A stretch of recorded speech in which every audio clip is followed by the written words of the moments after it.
Hello दोस्तों, स्वागत है आप सभी का आपके अपने यूट्यूब चैनल बीपीएससी प्लस पे।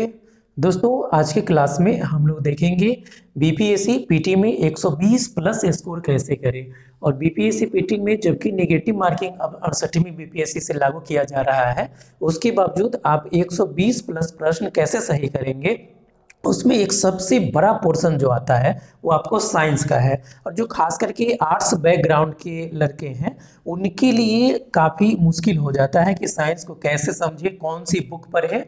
तो उसके लिए सबसे पहला जरूरी ये हो जाता है कि हम साइंस के ट्रेंड एनालिसिस को समझें कि किस पुस्तक से प्रश्न पूछे जा रहे हैं और किस किस सब्जेक्ट से प्रश्न पूछे जा रहे हैं, कितने मात्रा में प्रश्न पूछे जा रहे हैं। तो इसको आप साइंस को आप ऐसे देखेंगे कि बीपीएससी जो 30 प्रश्न पूछ रहा है, कुल जो है आपको 30 प्रश्न पूछ रहा है पीटी में।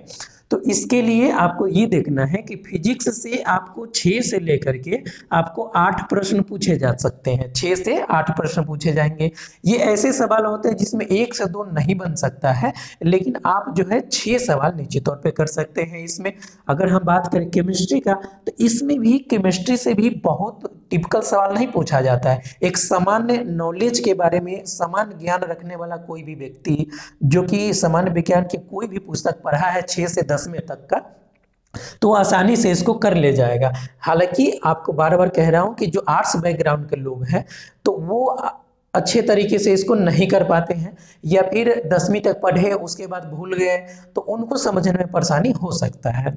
बायोलॉजी से जो सवाल आता है वो सबसे अधिक रहता है, 10 से अधिक सवाल इससे आते हैं, 15-15 सवाल तक इससे आए हैं।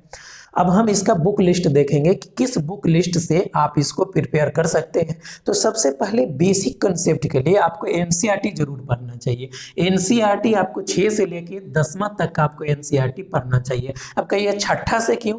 तो बेसिक जो चीजें हैं, छोटी छोटी चीजें हैं, जैसे कि आपको पूछ देता है कि फलिया के बारे में, फलिया में क्या पाया जाता है, तो उसमें आपको प्रोटीन पाया जाता है, विटामिन मिनरल्स, इससे संबंधित कई चीजें जो है आपको 5वीं और 6ठी के किताबों में भी मिल जाता है, जो कि आपको आप देखेंगे कि 2 से 3 सवाल वहां से निश्चित तौर पे बीपीएससी पीटी में आ जाता रहता है। अब हम बात करें तो आपको निश्चित तौर पे 8वां, 9वां और 10वां पे फोकस करना है।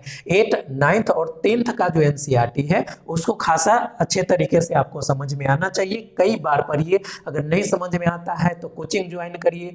जैसे भी होता है, जिस प्रकार से हो सके आपको एनसीईआरटी जो साइंस का है उसको आप अच्छी तरीके से पढ़िए और एक ऐसा कंसेप्ट डेवलप करिए जिससे कि आपका सवाल न छूटे।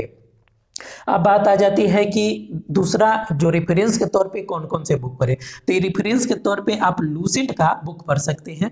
जो लूसेंट का बुक आता है ये वाला, सामान्य ज्ञान का जो बुक है लूसेंट का, इसको भी आप देख सकते हैं। हालांकि अब यह पर्याप्त नहीं है, तो इसके जगह आप सबसे बेहतर ये होगा कि सामान्य विज्ञान का जो लूसेंट आता है इसको आप पढ़ लीजिए। इसको आप अच्छे तरीके से अगर कर लेते हैं, लूसेंट का सामान्य विज्ञान, तो आपको सवाल छूटने के चांस बहुत ही कम रहेंगे। इसके साथ में आप जो अब तक बीपीएससी के द्वारा या फिर अन्य स्टेट पीसीएस के द्वारा जो साइंस के सवाल पूछे गए हैं, उसके लिए आपको जो है घटना चक्र का पूर्वावलोकन आता है। घटना चक्र का ये पूर्वावलोकन है सामान्य विज्ञान का। इसको आप A to Z सवाल को अच्छे तरीके से याद कर जाइए। साथ ही साथ इसमें जो एक्सप्लेनेशन दिया हुआ है, जो व्याख्या दिया हुआ है प्रश्नों का, उसको आप अच्छे तरीके से याद करिए। यहां से भी कई सवाल पूछे जाते हैं। तो इस वीडियो में इतना ही। तब तक के लिए धन्यवाद। आप देख रहे हैं बीपीएससी प्लस यूट्यूब चैनल।